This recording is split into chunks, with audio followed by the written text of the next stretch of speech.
Antibiotic resistance is a global concern. More bacteria are becoming resistant to multiple antibiotics. Common infections such as of the gut, urinary, and respiratory tract are becoming difficult or sometimes impossible to treat. Infection with resistant bacteria may lead to prolonged recovery, increased length of hospital stay, more deaths, higher cost of treatment, and greater spread of infection and resistance. The problem is that no new class of antibiotics has been developed since the 1980s, and the health community is worried that the antibacterial drug pipeline is near empty, and the achieved gains of modern medicine are at brink.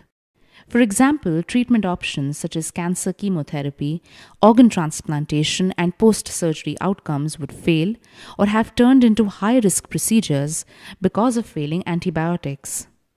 In the US, an estimated 2 million people are infected with antibiotic-resistant bacteria every year, leading to about 21,000 deaths annually.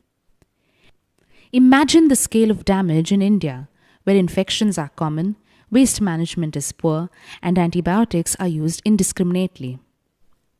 WHO says a post-antibiotic era is a real possibility for the 21st century. And most of this is happening because of overuse and misuse of antibiotics in humans and animals. So how do bacteria become resistant to antibiotics? The resistance can be both natural and acquired.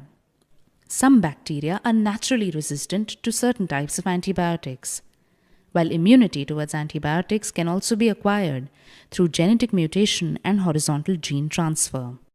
Genetic mutation is a spontaneous change in the DNA of the bacteria, which helps it overcome the mitigating effect of the antibiotic. However, a common way in which bacteria acquires resistance is through the transfer of resistant genes to another one in its proximity. This is horizontal gene transfer. Use of antibiotics in humans and animals puts selective pressure, a process where non-resistant bacteria slowly die off, leaving only the resistant bacteria to flourish, identical to the theory of survival of the fittest. And there are numerous pathways for these to reach human beings. Let us look at the poultry industry to see how humans are exposed to these antibiotic-resistant bacteria. Poultry farmers feed low dosages of antibiotics to chicken throughout their growth cycle. Therefore, the gut of a chicken is not just a reservoir of antibiotic-resistant bacteria, but also of unused antibiotics. Humans are exposed to both of these through the meat that we eat and the feces and farm waste that are released into the environment. There is another category of people, like the meat handlers and cooks, who are susceptible to such exposures. This continuous interplay between antibiotics and bacteria in food, soil, water, and sewage leads to more resistance buildup, much like a chain reaction.